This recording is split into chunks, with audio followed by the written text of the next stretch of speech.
저는 이제 어떤 아이템을 가지고 강의들을 많이 하지만은 성경을 권별로 가르치는 걸 굉장히 좋아하거든요. 근데 이제 권별로 이렇게 책 한 권 한 권 가르치다 보면은 성도들이 좀 어려워하는 책들이 있어요. 근데 그 중에 가장 대표적인 책이 이제 요한계시록 같은 경우, 그리고 레위기 같은 경우도 좀 어려워합니다. 근데 사실은 성경책 중에 제일 쉬운 책이 요한계시록이고 레위기거든요. 근데 요한계시록하고 레위기가 그냥 어렵게 우리가 느껴지는 거예요. 어렵게 느껴지는 겁니다. 왜 어렵냐면은 안 읽어봤으니까는, 제대로 여러 번 안 읽어봤으니까는, 그리고 그 안에 있는 내용들이 좀 이해할 수 없는 글들을 적어놓은 단어들이라든지 뭐 이미지들이 많이 있다 보니까는 되게 어렵게 생각을 해요. 근데 제가 지난주 수요일 목요일도 부산에 가서 이틀간 한 7시간 반, 8시간 가까이 요한계시록을 가르치고 왔는데 가르치면서 학생들에게 계속 주입시킨 게 뭐냐면은 쉽다. 계시록은 쉽다. 계속 중간중간에 쉽다. 그런데 이제 그러면서 핵심적인 이 해석을 위한 핵심적인 어떤 신학적 사상들을 계속 반복을 해드렸어요. 이러니까는 이 나중에 끝난 다음에 학생들 그 자리에 한 40명 정도 계셨는데 땡큐 카드를 써주셨는데 그 땡큐 카드의 내용들을 보니까 요한계시록이 참 쉬웠어요. 너무 쉽더라고요. 아, 요한계시록이 이렇게 쉬운 책인지 몰랐어요. 이런 글들이 되게 많이 적혀 있었어요. 근데 이제 이런 어떤 경험들, 사실은 이런 경험들을 참 많이 합니다. 아까도 말씀드렸듯이요, 우리는 어렵다라고 생각하면 되게 어려워요. 근데 어려운 게 아니라 사실 익숙하지 않은 겁니다. 익숙하지 않은 것.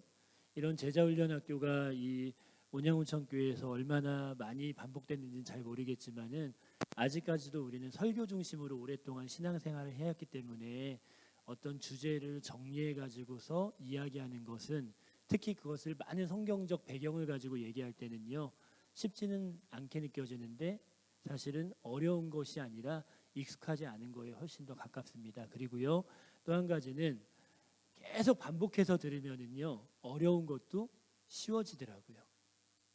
그래서 제가 이 시간에는 잠깐 앞 시간에 했었던 거 한 번 더 이야기를 하고 이번 시간 이야기들을 끌고 가도록 할게요. 자, 예배를 사실 두 가지로 얘기를 한 거예요. 첫 번째 예배는 하나님과의 만남이다. 하나님과의 친밀함을 누리는 것이 예배다라는 거죠. 그래서 이걸 풀어가기 위해서 이스라엘의 성막에 대해서 이야기를 한 거예요. 왜냐, 성막은 이스라엘에게 있어서 하나님이 거하는 집이기도 했지만 이스라엘의 예배의 처소였거든요. 근데 이러한 성막에서의 예배의 핵심이 뭘까를 이해하기 위해서 우리는 대속죄일의 예배를 살펴봤던 겁니다. 근데 그 대속죄일의 예배가 성막 예배의 굉장히 중요한 핵심을 보여주고 있는데, 1년에 대제사장이 딱 한 번 염소의 피를 가지고 지성소로 들어가서 하나님과 만났다라는 것을 발견한 거예요. 그래서 우리는 예배라는 것은 하나님과의 만남이구나라는 것을 알게 된 겁니다. 그런데 이것을 증명해 주는 것이 뭐였냐면은 그 지성소라는 곳이 에덴 동산과 같은 곳이었다라는 겁니다. 다시 얘기해서 주님이 성막 안에 지성소를 두신 이유는 에덴 동산을 그리워하셨기 때문에, 에덴 동산에서의 완전한 연합을 그리워하셨기 때문에 이 성막 안에 지성소를 두신 거다라는 것이 발견되어진 겁니다. 그래서 우리는 이 지성소에 들어가서 에덴에서 아담과 하와가 친밀한 하나님과의 관계를 맺었듯이 이 지성소 안에서 하나님과 친밀한 관계를 누리는 것이 예배다라고 말씀을 드린 거예요. 근데 문제는 그 지성소에는 대제사장만 들어갈 수밖에 없었다라는 겁니다. 근데 이 문제가 예수 그리스도의 보혈로 인하여서 이제는 누구든지 예수의 피만 의지하면 지성소 가운데로 들어갈 수 있게 되어졌다라는 것까지 봤고요. 그 이후에 제가 이제 제단법을 이야기를 했죠. 그러면서 구약의 가장 중요한 예배의 도구는 제단이었다. 근데 이 제단의 돌들 하나하나는 신약의 가장 중요한 예배의 도구인 신자 한 사람 한 사람을 의미하는 거다. 그래서 예수의 피를 의지해서 지성소로 들어가는 자들이 하나님께 나아가는 가장 중요한 방법은 있는 모습 그대로, 그 모습 그대로 나아가는 것이다. 그래서 있는 모습 그대로 하나님께 나아가서 하나님을 만나고 그분 안에서 회복과 기쁨을 누리는 것, 이것이 예배인 거예요. 이러한 예배는 찬양 예배에서만 누리는 게 아니죠. 의식화되어져 있는 우리의 주일 예배나 수요 예배나 등등의 모든 예배 안에서 우리는 이러한 만남을 누려야 된다라고 말씀을 드린 겁니다. 두 번째로 예배는 삶이다라는 걸 얘기했어요. 우리는 지성소가 하나님과의 만남의 장소라는 걸 알았는데 지성소는 성막과 성전의 핵심부잖아요. 그러한 기본적인 개념 안에서 오순절 성령 강림 사건은 성령 충만 받는 이야기를 하는 게 아니다. 오히려 오순절 성령 강림 사건은 구속사적 의미를 가지고 있는데 구속사적 의미가 뭐냐? 불로 각 사람에게 임하였다라는 것을 통해서 우리는 찾아낼 수 있었다. 왜? 구약에서 불이라는 것은 성전과 성막이 완성되어지고 그곳에서 처음 드린 예배 때에 하늘에서 불이 떨어지면서 하나님이 성막에 거하실 것이고 성막을 본따서 만든 성전에 자기의 이름을 주시겠다라는 것에 대한 확증의 의미로서 불을 내려주신 거다. 그래서 오순절 성령 강림 사건 때에 각 사람에게 불이 임했다라는 것은 이제 하나님이 각 사람을 성전 삼아서 그 안에 함께 계시겠다라는 확증이다. 그래서 우리 몸은 하나님이 거하시는 거룩한 전이 되어진 거고 여러분들 모두는 걸어다니는 성전이 되어진 거예요. 그래서 여러분들 안에 지성소가 있는 거예요. 그리고 하나님이 내 안에 거하시기 때문에 성전은 신약을 해석할 때 성전을 항상 뭐와 연관시키냐면은 제사장 제도와 연관을 시키거든요. 신약을 해석할 때 특히 마태복음을 해석할 때는 이 부분이 되게 중요해요. 그래서 이 성전은 항상 예배와 연관이 있는 겁니다. 그래서 결국은 성전인 내가 행하는 모든 일들은 예배와 연관이 있다라는 것이 발견되어진 거고요. 이것은 예배가 삶이다라는 것을 보여주는 핵심 증거가 됩니다. 그런데 이 예배가 삶이다라는 것은 창세기 말씀에 봐도 그 내용이 적혀져 있었다라는 거예요. 처음에 예배라는 단어가 경작하다라는 단어로서 표현되어졌다라는 것은 이 단어 아바드라는 단어가 가지고 있는 특수성 속에서 하나님은 예배와 삶을 연관시키기를 원하셨고 아담이 노동하는 그 노동 일 자체가 하나님을 향한 예배였다라는 것을 보여주고 싶으셨다. 그래서 인간이 범죄하기 전에 에덴 동산에서는 예배와 삶은 분리되지 않았고 삶 자체가 하나님 앞에서 드려지는 모든 삶 자체가 예배였다라는 것. 이게 창세기 2장 15절의 의미가 되는 겁니다.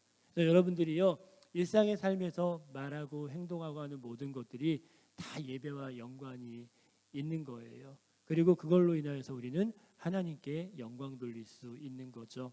시간이 많으면은 예배는 하나님께 영광 돌리는 거다. 이걸 이제 제가 여러 가지 배경을 통해서 역사적인 배경이라든지 성경적 배경을 통해서 설명해 드릴 수 있는데요. 그 부분은 뭐 다음에 기회가 될지 안 될지는 모르겠지만은 넘어가도록 하겠고요. 자, 이제는 아까 얘기했듯이요. 분명히 우리는 삶의 예배에 대해서 화두를 던졌습니다. 그렇다면은 하나님이 가장 기뻐하시는 삶의 예배가 무엇일까에 대해서 한 가지 정도를 생각해 봤으면 좋겠어요. 사실은 이 한 가지는요. 우리의 핵심 제자도와도 연관이 되어져 있는 겁니다. 그래서 이 부분을 한번 볼 텐데 이사야를 한번 가볼까요? 이사야 말씀입니다. 내일이 부활절이라서 이렇게 꽃꽂이를 예쁘게 하셨나 보네요. 자, 이 꽃들 때문에 이 움직이는 게 되게 제한이 되어져요. 아니 이 꽃꽂이 하신 분들이 얼마나 최선을 다해서 그 하나님을 사랑하는 마음으로 하셨을 텐데 제가 이거 책 읽다가 성경책 읽다가도 이거 딱 부딪힐 때마다요 성경책 읽는 거 더듬게 돼요. 제가 막 성경책 더듬잖아요. 왜 더듬냐면 이 순간 이게 달 때마다 제가 깜짝 놀라서 더듬는 거거든요. 예. 자, 이사야 1장 말씀 펴보시고요. 자, 이사야 1장 1절을 제가 한번 읽어볼게요. 유다 왕 우시아와 요담과 아하스와 히스기야 시대에 아모스의 아들 이사야가 유다와 예루살렘에 관하여 본 계시라라고 말합니다. 자, 여기 보니까는요, 이사야 말씀의 배경이 나와 있는 것 같습니다. 그리고 저자가 나와 있죠. 이사야라는 사람이요, 유다 왕 우시아, 요담, 아하스, 히스기야 시대 때 남유다를 향해서 쓴 선지서다라고 얘기하고 있는 거예요. 근데 이 말씀을 굳이 제가 읽은 이유는 뭐냐면요, 사실은 이사야 말씀은 1장을 이해하면 50% 먹고 들어간 겁니다. 1장 이해가 굉장히 중요합니다. 사실 나머지 부분들은 이사야 1장에 대한 구체적인 얘기들을 쭉쭉쭉쭉 풀어가고 있는 것들이거든요. 그런데 1장 1절에 보면은 우시아, 요담 두 명의 왕이 나오잖아요. 그 두 왕의 특징이 있어요. 이 두 왕은 남유다가 솔로몬 이후로, 다윗과 솔로몬 이후로 가장 정치, 경제, 군사적으로 중흥했었던 시대의 왕들이었습니다. 자, 그리고 뒤에 나와 있는 아하스와 히스기야는요, 어떤 사람이냐면은 그 둘의 특징이 있어요. 다른 점은 아하스는 못된 놈이고 히스기야는 선한 왕이었다라는 특징이지만은요, 같은 점이 뭐냐면은 아하스 히스기야 시대는 아수르라는 대제국이 굉장히 정복 전쟁을 활발하게 하면서 남유다 자체가 풍전등화의 시대를 보내고 있었을 때, 다시 얘기해서 가장 힘든 시대, 멸망, 물론 BC 586년에 멸망할 때가 제일 힘들었겠죠. 그런데 그 중간, 건국과 멸망할 때의 그 중간에서 가장 힘들었었던 시기가 아하스와 히스기야 시대였던 거예요. 그러니까 이사야는요, 남유다가 가장 좋았을 때, 가장 안 좋았을 때, 그 시대를 다 적어놓은 책이 이사야서인 겁니다. 그리고 이사야 1장 2절부터 9절까지의 내용들을 보면은 이제 예루살렘만 겨우 살아남은 모습이 비춰지고 있어요. 근데 이 이야기들은요, 히스기야 시대 때를 요약해주고 있는 거예요. 제가 아까 얘기했죠. 아하스와 히스기야 시대는 엄청 어려운 시기다. 그 엄청 어려웠었던 시기 때인 히스기야 시대 때의 이야기를 요약해주고 있는 내용이 2절부터 9절까지의 내용이에요. 자, 그리고 10절부터 31절까지의 내용은 요담 시대 때의 일입니다. 요담 시대 때.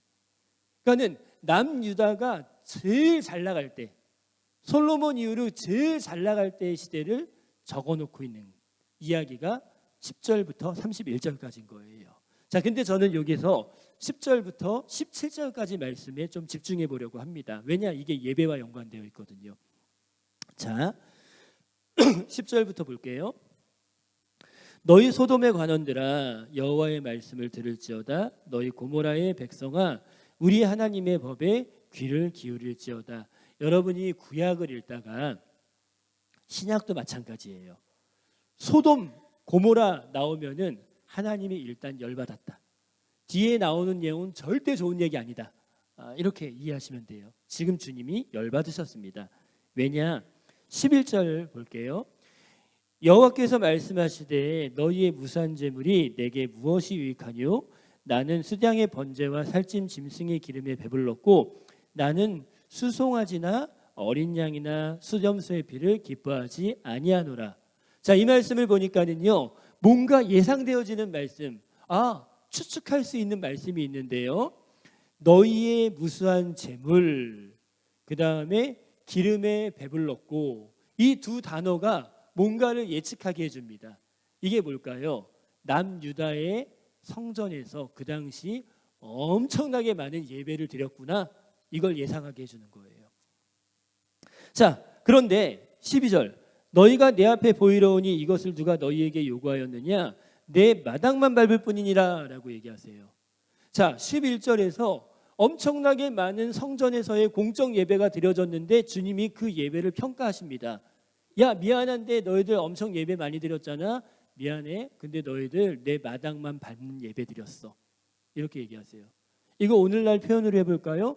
여러분들이요 수요 예배도 나오고 금요 철야도 나오고요, 새벽 예배 나오고요, 주일 오전 예배, 오후 예배 다 나오고요, 중보기도 모임도 나오고요, 제자훈련학교도 다 했는데요. 주님이 말씀하세요. 야 미안한데 너희들 지금 본당만 밟고 가고 있다.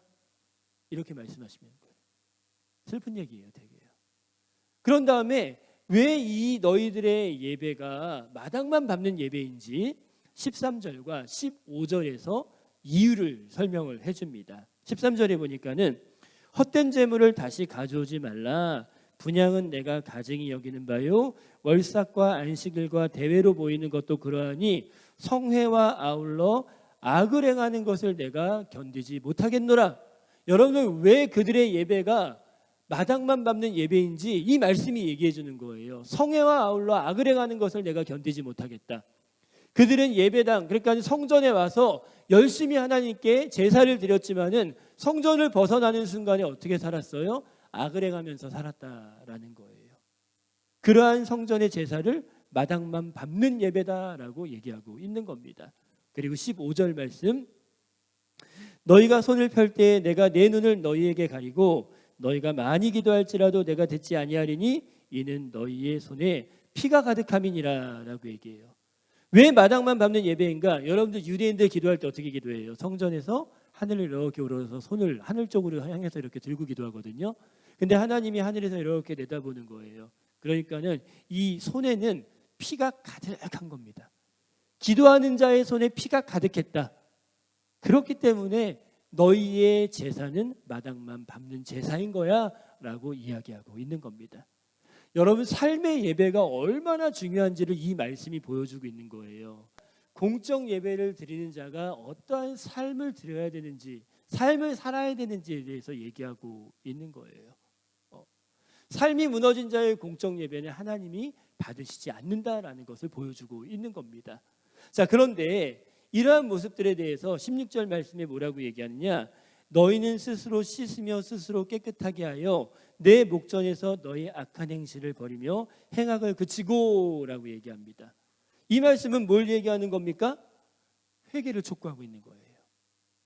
삶과 공적 예배가 괴리되어져 있는 이스라엘 백성들을 향하여서 회개하라 라고 얘기하고 있는 겁니다. 그런 다음에 17절 말씀에 그들이 어떠한 삶을 살아야 될지에 대해서 요구하고 있는 내용이 나와 있어요. 선행을 배우며 정의를 구하며 학대받는 자를 도와주며 고아를 위하여 신원하며 가부를 위하여 변호하라 하셨느니라 라고 말합니다. 이 말씀을 보니까는요 5가지의 일들을 요구하시는 겁니다. 선행, 정의, 학대받는 자를 돕는 것, 고아를 신원하는 것, 과부를 변호하는 것, 이 5가지 삶을 요구하고 있는 거예요. 이것이 진짜 너희들에게 요구되어지는 삶의 예배다라고 얘기하고 있는 겁니다. 그럼 이 5가지가 뭘까? 이거를 유대인들은 한 단어로 요약했습니다. 그게 뭐냐면은 인애라는 단어예요. 인애. 인애를 행하라라고 얘기하고 있는 겁니다. 그러면 이 인애를 다른 말로 표현하면, 풀어서 얘기하면 뭐냐? 사랑의 실천을 얘기하는 겁니다. 사랑의 실천. 그러면은 하나님께서 우리 가운데 요구하고 있는, 이스라엘 백성들을 통하여서 우리에게까지도 말씀하시고 있는 중요한 삶의 예배가 뭔지를 이 말씀이 보여주고 있는 겁니다. 뭐냐? 사랑을 실천하는 것. 이것이 우리에게 요구되어지는 삶의 예배다라는 것을 얘기하고 있는 거예요.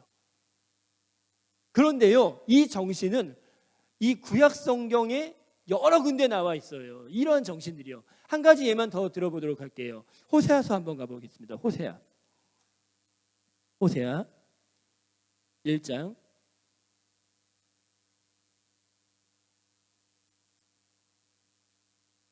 1절입니다. 호세아 1장 1절 보면은요. 자, 우시야와 요담과 아하스와 히스기야가 이어 유다 왕이 된 시대, 곧 요아스의 아들 여로보암 2세가 이스라엘 왕이 된 시대에 부엘리의 아들 호세아에게 임한 여호와의 말씀이니라라고 말합니다. 자, 이 말씀 딱 보니까는요 시대적 배경을 보여주죠. 우시야, 요담, 아하스, 히스기야가 유다 왕이 된 시대. 그럼 이 호세아서는 이사야서하고 시대가 똑같네? 이거 보게 된 거예요. 그런데 다른 게 있어요. 요아스의 아들 여로보암, 저 사람은 2세입니다. 여로보암 2세가 이스라엘의 왕이 된 시대에, 이건 뭐냐면요, 그렇지만 이 호세아서는 북이스라엘을 향한 메시지다라는 걸 얘기하는 거예요. 그때 부에리의 아들 호세아에게 임한 여호와의 말씀이다. 동일한 이사야와 동일한 시대 때 이제 북이스라엘을 향한 메시지인 거예요. 근데 이 메시지를 보면은 되게 재밌는 말씀이 뭐냐면은 4장 6절 한번 가보실래요? 4장 6절에 보니까는 이런 말씀이 있어요. 내 백성이 지식이 없으므로 망하는도다. 내가 지식을 버렸으니 나도 너를 버려 내 제사장이 되지 못하게 할 것이요, 내가 하나님의 율법을 잊었으니 나도 내 자녀들을 잊어버리리라 라고 얘기합니다. 자, 이 말씀을 보니까는요, 너희들이 하나님을 아는 지식이 없기 때문에 망한다라고 얘기하고 있어요. 이스라엘 백성이요, 하나님 아는 지식 이게 없기 때문에 망한다. 망하는 원인이 이거다라고 얘기합니다. 자, 그럼 우리 여기서 질문이 생겨요. 한 나라의 흥망성쇠를 좌우하는 하나님 아는 지식이란 도대체 뭘까? 라는 질문이 생기게 됩니다. 근데 호세아서는 이걸 얘기해주고 있어요. 6장으로 가볼게요. 6장 6절입니다. 6장 6절에 보면은 6장 6절 말씀은요, 구조가 어떻게 되어 있냐면은 이렇게 되어 있어요. A, B, B-, A-의 구조로 되어 있어서 B와 B-가 같은 거고 A와 A-가 같은 겁니다. 자, 그럼 볼까요? 나는 인애를 원하고 제사를 원하지 아니하며 번제보다 하나님을 아는 것을 원하노라. 자, 그러면 A가 뭐예요? 인애. B는요? 제사. B-는 번제. A-는 하나님 아는 지식. 그럼 여기에서 북이스라엘의 흥망성쇠를 좌우했었던 하나님 아는 지식이 뭔지 답이 나오는 겁니다. 뭐예요? 인애. 그럼 북이스라엘이 멸망한 이유를 호세아서는 뭐라고 얘기하고 있냐면은 인애를 행하지 않았기 때문에 망하는 거다라고 얘기하고 있는 거예요. 하나님의 백성이 인애를 행하지 않았기 때문에 망하는 거다. 그래서 여러분들 10장 한번 가보세요. 호세아서는 이스라엘 백성에게 회개를 촉구할 때에 인애 회복에 대해서 굉장히 강조합니다. 10장 12절 볼까요? 10장 12절입니다.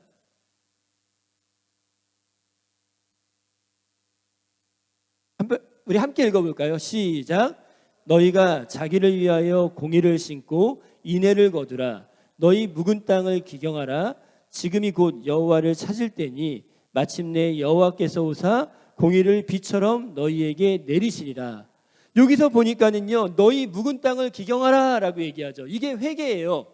회개에 대한 관용적인 표현입니다. 묵은 땅을 기경하라. 근데 묵은 땅을 기경하는 방법이 뭐냐면은 공의를 심고 인애를 거두는 것이 묵은 땅을 기경하는 거래요. 그러니까 공의와 인애가 묵은 땅을 기경하는 행동이다라는 겁니다. 회개의 열매다라는 거예요. 그럼 여기서 공의라는 말은 뭐냐면은 히브리어로 째다까라는 말을 써요. 째다까. 여러분, 유대인들은요, 이 째다까를 어떤 의미로 썼냐면은 구제의 의미로 썼습니다. 다시 얘기해서 가난한 자를 돕는 행위들을 갖다가 째다까라고 얘기했어요. 근데 여러분 참고로요, 공의를 심고라는 저기에서 공의와 맨 밑에 보면은 공의를 비처럼 너희에게 내린다라고 얘기하잖아요. 저 밑에 있는 공의는 히브리어 원어가 달라요. 밑에 공의는 체덱이라는 말을 쓰는데 구원이라는 뜻입니다. 그러니까 너희가 째다까와 인애를 가지고 회개하면 너희를 구원하실 거야, 이런 뜻이 되는 거예요. 자, 어쨌든 공의라는 것은 가난한 자를 돕는 거예요. 인애도 뭐예요? 사랑을 실천하는 거예요. 다시 얘기해서 호세아서는 회개를 요구할 때도 연약하고 소외되고 가난한 자들에게 인애를 실천하지 않았던 거, 사랑을 실천하지 않았던 거, 그들을 돌봐주지 않았던 거, 회개해. 너희들 지금 그것 때문에 망하고 있는 거야. 이거 얘기하고 있는 겁니다.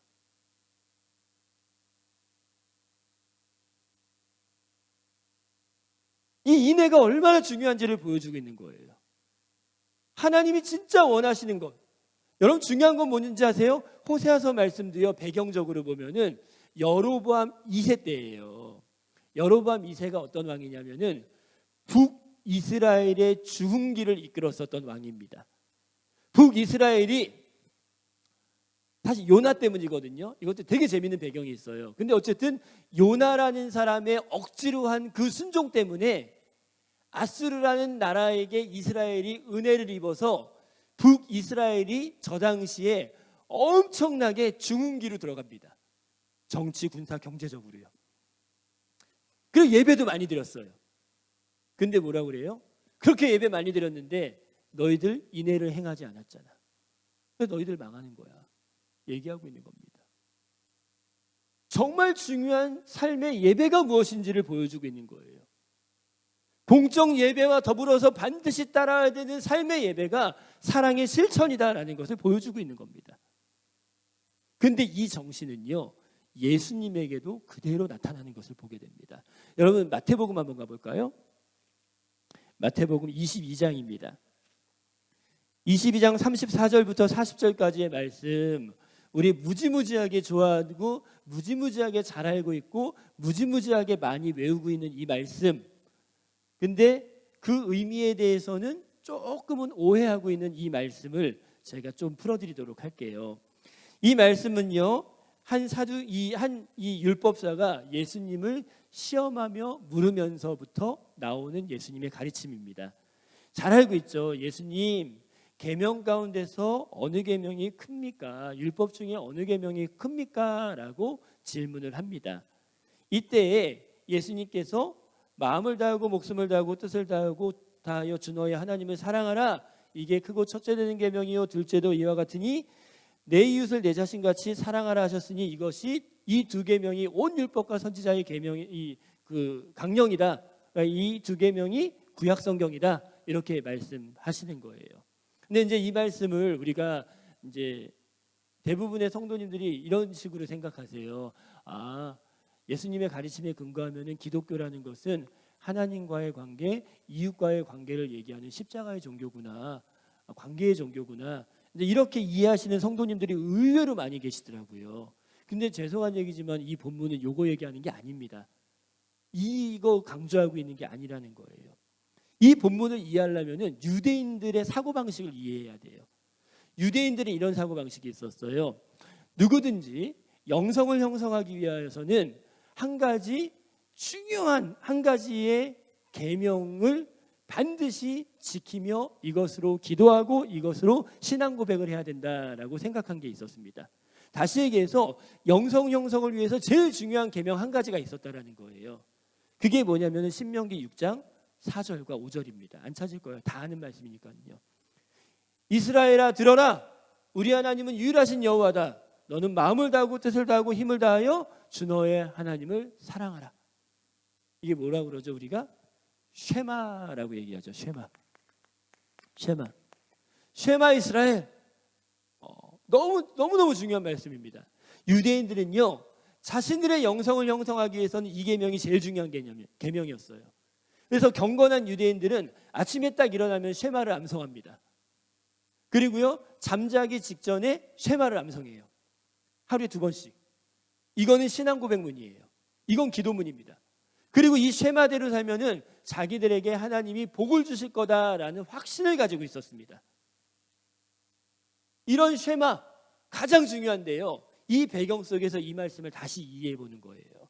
자, 36절에 율법 중에 어느 계명이 큽니까? 라고 질문하잖아요. 근데 이 질문은요, 마가복음 12장 28절 잠깐 열어주실래요? 마가복음 12장 28절 말씀.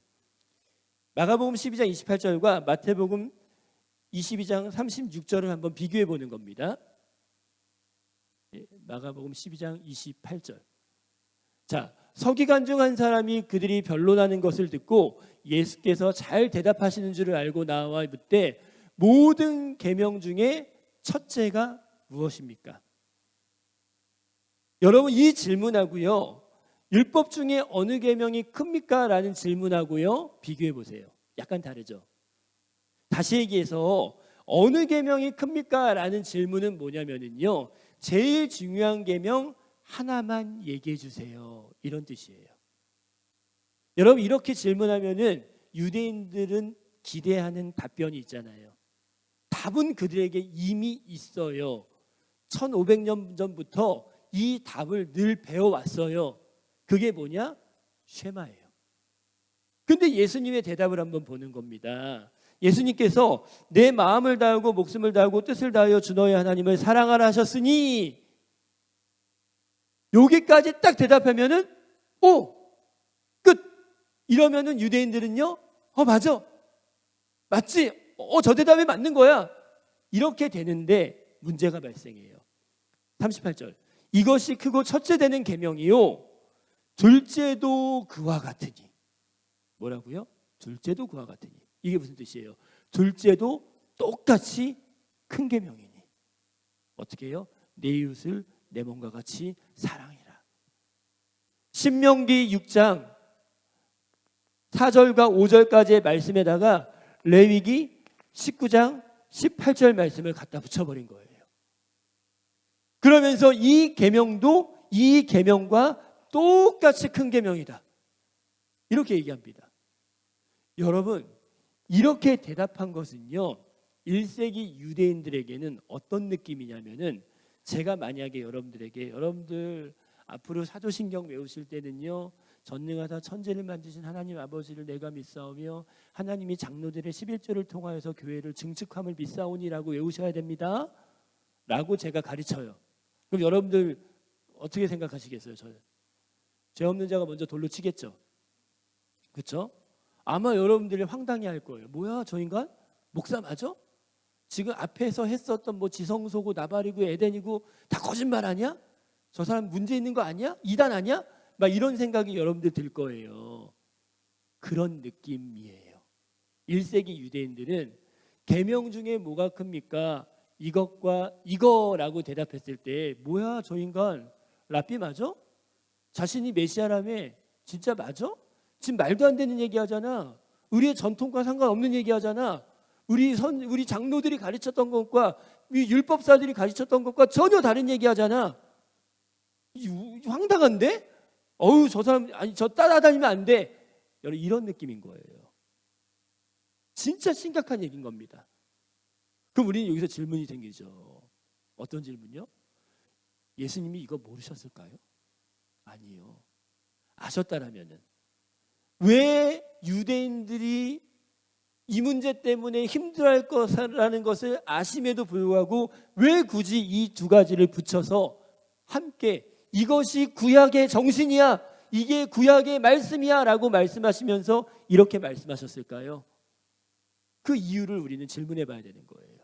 이유는 아주 간단합니다. 이거예요. 야, 얘들아, 너희들 하나님 사랑하지? 야, 나도 알아. 니네들이 얼마나 하나님 사랑하는지 나도 알아. 근데 눈에 보이지 않는 하나님을 사랑한다라는 게 뭔지 아니? 그건 지금 눈에 보이는 너의 이웃을 사랑한다는 거야. 네가 눈에 보이는 이웃을 사랑함으로 눈에 보이지 않는 하나님을 사랑하고 있다는 것을 증명할 수 있는 거야. 이거 얘기하는 게 이 본문의 메시지인 거예요. 눈에 보이지 않는 하나님을 사랑하는 방법은 지금 내 눈에 보이는 이웃을 사랑함으로 사랑하는 거다. 내가 정말 하나님을 사랑하고 있다는 증거가 어디 있느냐? 열심히 예배드리고 열심히 기도하고 열심히 11조 내고 열심히 봉사하는 데 있다라고 얘기하지 않습니다. 그거 하지 말라는 거 아니에요. 제가 트라우마가 있나 봐요. 자꾸 그거 하지 말라는 거 아니에요. 그 트라우마가 있나 봐요. 그것도 중요해요. 근데 그것보다 더 중요한 메시지, 어쩌면 성경에서 가장 중요한 메시지를 전달하고 있는 겁니다. 눈에 보이지 않는 하나님을 사랑하는 거, 눈에 보이는 이웃을 사랑하는 것으로 증명할 수 있는 거다. 그거 가르치는 게 이 본문이라는 겁니다. 이것이 율법이요 선지자의 강령이다. 이게 구약 성경이다. 이게 구약의 정신이다. 구약 어디 있는데요? 이사야가 얘기했잖아. 호세아가 얘기했잖아. 미가가 얘기했잖아. 수많은 선지자들이 얘기했잖아. 그게 구약의 정신이야. 그거 얘기하고 있는 거예요. 대구에서 굉장히 큰 교회 다닌 청년 한 명이요. 제가 설교를 마친 다음에 저한테 상담을 요청했어요. 저희 화요 모임이라는 예수전도단 모임에서요. 청년을 만났는데요. 청년이 그런 얘기 하더라고요. 목사님, 사실 제가 저희 담임 목사님 설교에 너무 은혜를 받았어요. 그래서 담임 목사님이 하나님과의 관계가 회복되어지면은 그분과 관계 잘하면은 모든 문제가 다 해결되어진다라는 말씀에 너무 은혜를 받아서요. 제가 그때부터요 교회에 수요예배, 금요철야, 중보기도 모임, 주일예배, 새벽예배 다 나갔어요. 근데 목사님 저 요즘 너무 힘들어요. 왜요? 이러니까는 저 요즘 친구들하고 계속 싸워요. 그리고요 사실 어제도요 저랑 제일 친한 친구랑 싸웠어요. 근데 그렇게 열심히 교회 다녔고 열심히 예배 모임에 참석했는데 도대체 뭐가 문제인지 모르겠어요. 저한테 이렇게 질문을 하더라고요. 근데요 저는요 아주 간단하게 대답해 줬습니다. 형제님이 지금 그 친구들하고 관계가 깨어져 있다라는 것은요, 죄송한데 하나님과의 관계도 깨어졌다라는 증거입니다. 형제님 열심히 교회 다니셨죠. 열심히 예배 참석하셨죠. 형제님 그거 미안한데 그냥 종교적인 열심이었을 뿐이에요. 그 얘기를 딱 들으니까 그 청년이 이제 마태복음 19장에 보면 너의 모든 재물을 팔아 가난한 자에게 나눠주고 나를 따르라 하니까는 그 부자 청년이 근심하며 떠나가니라 이런 구절 나오잖아요. 그 청년이 이 얘기를 딱 듣고 근심하며 떠나갔습니다. 근데 그게 맞아요. 하나님과 난 친해. 나 하나님 열심히 사랑하고 열심히 섬겨. 이런데 나가서 친구들하고 이웃과의 관계 다 깨져 있어요. 미안합니다. 그거 올바른 신앙 아니에요. 그건 하나님과의 관계도 깨어졌다는 증거일 뿐입니다. 너무나 명확한 거예요. 요한복음을 가르치다 보면 제가 한 가지 특징을 발견했어요. 요한복음에서 그 성도들이 제일 좋아하는 말씀이, 여러분들은 뭔지 모르겠지만 제가 가르치면서 느낀 성도들이 제일 좋아하는 말씀이 뭐냐면 이거예요. 나는 포도나무요 너희는 가지니 네가 내 안에 내가 네 안에 있으면 열매를 많이 맺나니 나를 떠나서는 아무것도 할 수 없느니라. 이 말씀 진짜 좋아하시더라고요, 사람들이요. 근데 사실은 이 말씀이 무슨 뜻인지는 잘 모르시더라고요. 그래서 네가 내 안에 내가 너 안에, 그러면 주님 안에 거하면은 열매를 많이 맺는다라는 건데 주님 안에 거하는 것이 뭘까? 이러면서 대부분은요 종교적으로 빠져요. 묵상 열심히 하고 예배 열심히 드리고 성경 열심히 읽고 성경 공부 열심히 하고 그러면은 내가 주님 안에 거하기 때문에 나는 열매를 많이 맺을 거야 라고 대부분 이렇게 해석합니다. 근데 그거 아니에요. 사실은요. 요한복음 한번 가볼까요? 이 말씀 제가 해석해 드릴게요. 요한복음 15장입니다.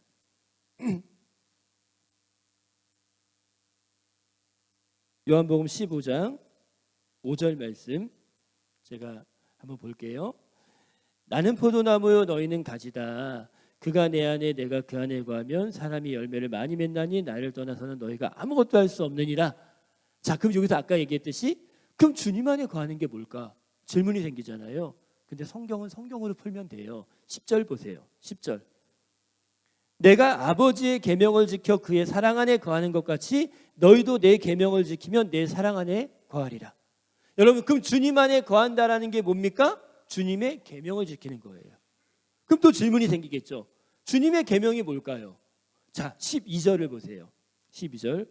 내 계명은 곧 내가 너희를 사랑한 것 같이 너희도 서로 사랑하라 하는 이것이니라. 그럼 이 논리로 가보세요. 주님을 이웃을 사랑하면, 서로 사랑하면 어떻게 해요? 주님의 계명을 지키는 것이고 주님의 계명을 지키면은 주님 안에 거하는 것이기 때문에 열매를 많이 맺게 된다. 그럼 결국은 주님 안에 거해서 열매 많이 맺는 사람의 특징은 뭐다? 사랑하는 거다. 사랑하라는 얘기예요. 이 얘기가요. 사랑하라는 얘기. 왜 그렇게 강조할까요? 13장에 보면은요. 다 13장에 한번 가보세요. 13장에 가면은 34절과 35절입니다. 13장 34절 35절. 예수님이 구조적으로 보면은 요한복음 13장에서 16장까지의 말씀은요, 예수님이 돌아가시기 12시간 전에 오직 12명의 제자들에게만 가르치셨었던 말씀이에요. 그러니까는 최후의 만찬 자리에서 죽기 12시간 전에 가르쳤던 말씀. 그러니까 이때는요, 죽기 12시간 전이니까 엑기스만 얘기하겠죠. 제일 중요한 것만 얘기해야 되는 거예요. 근데 그때 말씀하신 게 뭐냐면은 새 계명을 너희에게 주노니 서로 사랑하라. 내가 너희를 사랑한 것 같이 너희도 서로 사랑하라. 너희가 서로 사랑하면 이로써 모든 사람이 너희가 내 제자인 줄을 알리라. 주님이 주신 새 계명은 사랑이었습니다. 서로 사랑하라는 거예요. 사랑하는 것이 하나님 안에 거하는 것이고, 바울이 얘기했었던 것처럼 사랑은 율법의 완성이었었던 겁니다. 하나님의 모든 말씀의 완성은 사랑에 있었던 거예요. 예수님은 12시간 전에 제자들에게 그 중요한 사랑에 대해서 계속해서 얘기하고 있었던 거예요. 15장에 가서도 그 얘기하고 있는 겁니다. 사랑하라고, 좀 정신 차리고 사랑하라고. 그게 내 안에 거하는 내 제자의 특징이야. 이렇게 얘기하고 있는 겁니다. 그럼 왜 이렇게 사랑을 강조하는 걸까? 지금의 논리로 본다면 간단해요. 내가 이웃을 사랑하는 것이 곧 하나님을 사랑하는 거기 때문에, 이웃에게 베푸는 것이 하나님에게 베푸는 거기 때문에. 제가요, 대전에 청년 한 30명하고 전도여행을 간 적이 있었어요.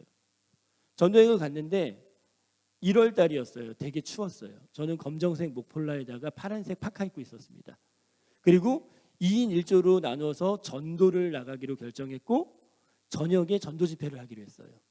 그래서 우리 30명이 2인씩 다 나갔어요. 저는 제 파트너랑 대전역으로 나갔습니다.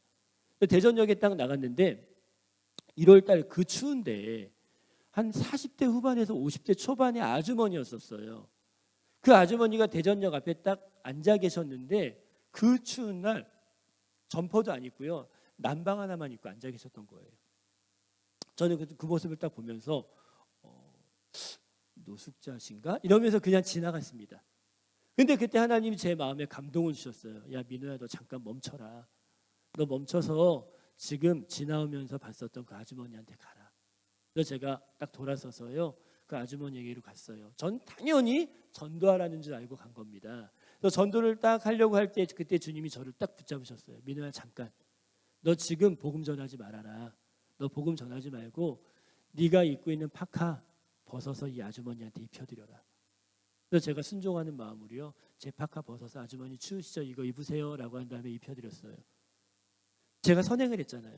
와, 복음 전할 기회다. 그래서 복음을 딱 전하려고 하는데 그때 하나님이 또 저를 잡으셨어요. 너 지금 복음 전하지 말고 이 아주머니한테 아침 식사 하셨냐고 물어보라고. 그래서 제가 아주머니한테 아침 식사 하셨어요? 여쭸죠. 안 드셨다는 거예요. 뭐예요? 사주라는 거잖아요. 그래서 제가 그 아주머니를 모시고요, 이제 식당으로 모시고 가서 아주머니에게 식사를 대접을 해드렸습니다.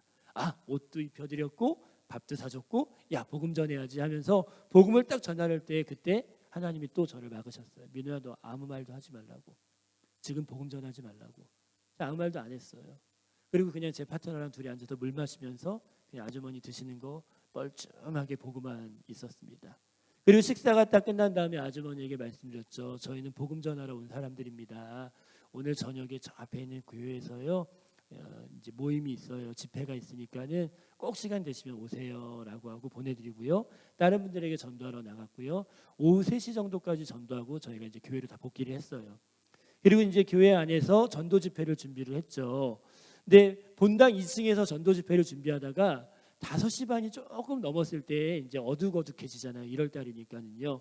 그때 제가 이제 본당 1층에 일이 있어갖고 1층 로비에 잠깐 내려갔습니다. 내려가서 1층에서 막 일을 처리하고 있다가 아무 생각 없이 로비 바깥을 이렇게 쳐다봤어요. 골목을요. 쳐다봤는데 그 어둑어둑해진 그 골목의 저 끝에서요, 어디서 많이 본 파카를 입고 계신 분이요, 터벅터벅 걸어오고 계신 거예요. 와, 너무 기뻤습니다. 그래서 그 아주머니를 모시고요, 전도 집회가 끝날 때까지 제가 옆에 같이 앉아 있었어요. 그리고 전도 집회가 다 끝난 다음에 제가 아주머니한테 제 성경책을 선물을 해드렸습니다. 그러면서 아주머니 교회는 항상 어디든지 열려 있으니까는요 꼭 가까운 교회 가시라고, 이 교회 오셔도 되고요 가까운 교회 꼭 가시라고, 이런 다음에 아주머니를 보내드렸어요. 이러고 나서 이제 다 전도 집회 끝나고 우리 팀원들 30명이 모여가지고 같이 피드백을 하는 시간을 가졌습니다. 그리고 피드백도 다 맞춰졌어요. 근데 그 피드백이 다 맞춰질 때까지 뭐 제가 누군가에게 옷을 벗어줬다, 밥을 사줬다, 그거 아는 사람 딱 한 명이었습니다. 제 파트너. 왜냐면 아무도 모르고 있었어요. 근데 그때 저희 팀원 중에요 딱 한 명의 자매님이요 예언의 은사가 있는 자매가 있었어요. 근데 그 자매님이랑 저랑 개인적으로 친하지는 않아요. 싸우지도 않고 친하지도 않고 그냥 그런 사이예요. 근데 예언의 은사가 있어요. 그 자매님은요. 근데요 그 피드백을 딱 맞췄는데 숙소로 돌아가려고 할 때 갑자기 그 자매님이 민호 형제님 저를 불렀어요. 저랑 잠깐 얘기 좀 해요 이러는 거예요.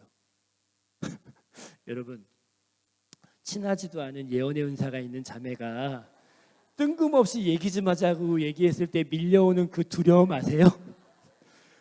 제가 그 자매에게 끌려서 골목이란다. 그 복도 끝으로 끌려가면서 이렇게 기도했어요. 주님 알게 모르게 지은 죄 다 용서하여 주옵시고 저 자매 때문에 제 수치가 드러나지 않게 하여 주옵시며 기도하면서 그 자매를 끝까지 따라갔습니다. 근데 그 딱 따라갔는데 그 자매가 이러는 거예요. 민호 형제님 사실 제가요 이런 경우가 많지 않아서 잘 모르겠어요. 그런데 피드백하는 시간 내내 하나님이 제 마음에 감동을 주시는 게 너 이 피드백 끝나면은 민호한테 찾아가서 이 말을 꼭 전해주라라는 감동을 주셨어요. 제가 진짜 두렵고 떨리는 마음으로요 물었어요. 뭐예요? 근데 그 자매가 이러더라고요. 하나님께서 말씀하시기를 민호야 내가 참 따뜻하다 라고 전해달래요. 이러고 그냥 갔어요. 그래서 저는 그때 다리가 후들후들 떨리면서 털썩 주저앉았는데 눈물이 막 나는 거예요. 그때 하나님이 저에게 마태복음 25장 말씀을 주셨습니다. 한번 볼까요? 마태복음 25장 31절부터 40절입니다. 마태복음 25장 31절부터 40절 제가 읽어볼게요. 인자가 자기 영광으로 모든 천사와 함께 올 때에 자기 영광의 보좌에 앉으리니 모든 민족을 그 앞에 모으고 각각 구분하기를 목자가 양과 염소를 구분하는 것 같이 하여 양은 그 오른편에 염소는 왼편에 두리라. 그때 임금이 그 오른편에 있는 자들에게 이르시되 내 아버지께 복받을 자들이여 나와 창세로부터 예비된 나라를 너희를 위하여 예비된 나라를 상속받으라. 내가 줄일 때에 너희가 먹을 것을 주었고 목마를 때에 마시게 하였고 나그네 되었을 때에 영접하였고 헐벗었을 때에 옷을 입혔고 병들었을 때에 돌보았고 옥에 갇혔을 때에 와서 보았느니라. 이에 의인들이 대답하여 이르되 주여 우리가 어느 때에 주께서 줄이신 것을 보고 음식을 대접하였으며 목마르신 것을 보고 마시게 하였나이까? 어느 때에 나그네 되신 것을 보고 영접하였으며 헐벗으신 것을 보고 옷 입혔나이까? 어느 때에 병드신 것이나 옥에 갇히신 것을 보고 가서 배웠나이까 하리니. 40절 다 같이 읽어볼게요. 시작. 임금이 대답하여 이르되 내가 진실로 너희에게 이르노니 너희가 여기 내 형제 중에 지극히 작은 자 하나에게 한 것이 곧 내게 한 것이니라 하시고. 여러분 저는요 부지 중에 우리 하나님께 옷을 입혀드렸던 거예요. 전 부지 중에 우리 하나님께 식사 대접하고 있었던 겁니다. 지극히 작은 자 하나에게 한 것이 곧 내게 한 것이다. 여러분 좌우에 있는 사람들 잠깐 봐보세요. 좌우 앞뒤 봐보세요. 작은 예수님들이에요. 이분들에게 하는 게 하나님에게 하는 거예요. 이분들에게 하는 게요.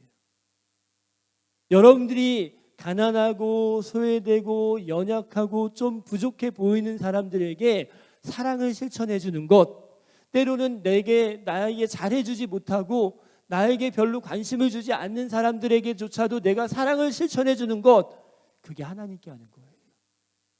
그게 예수님께 하는 거예요. 그게 진짜 예배예요. 이스라엘은 그것을 잃어버렸기 때문에 멸망했어요. 하나님이 끊임없이 선지자들을 통하여서 구약의 정신으로 가르쳐온 것이 뭐냐? 사랑하라는 겁니다. 저희 아버지가 홍성분이시라고 그랬잖아요. 아버지는 약주만 드시면은 저희 삼남매, 저희 누나 둘에 저 큰형이 있었는데 먼저 죽었고요. 삼남매를 딱 불러놓고 늘 하시던 말씀이 있었어요. 그게 뭐냐면은 아빠는 너희들이 좋은 대학 안 가도 돼. 너희들이 돈 많이 안 벌어도 된다. 아빠는 원하는 게 근데 너희들에게 원하는 거 딱 한 가지 있어. 그게 뭐냐면은 형제 자매는 늘 우애 있게 지내야 돼. 우애 있게 지내. 절대 서로에게 상처 주지 말고 아픔 주지 말고 서로 우애 있게 지내야 된다. 저희 아버지는요, 제가 어렸을 때부터 지금도 약주 드시면 그 말씀 많이 하세요. 근데 그 말씀을 드릴 때 너무 귀에 닳도록 들어가지고 제가 의미를 잘 몰랐어요. 뭐 친하게 지내면 되지 뭐.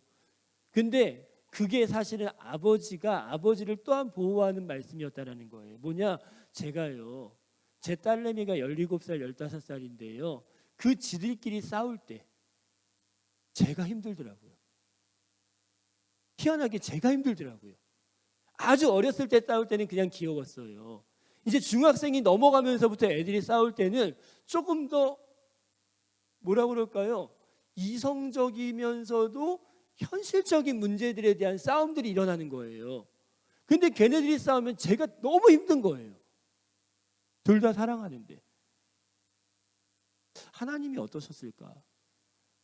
다 하나님의 자녀인데 서로 팔을 나누고 있는 자와 없는 자 사이에 간격이 생기게 되고 힘든 사람은 계속 힘들어하는데 있는 사람들은 계속 자기들만 생각하고 이기적으로 있고 서로를 배려하지 않고 얼마나 마음이 아프실까 이런 생각이 들더라고요.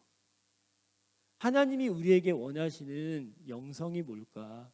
진짜 영적인 사람은 어떤 사람일까?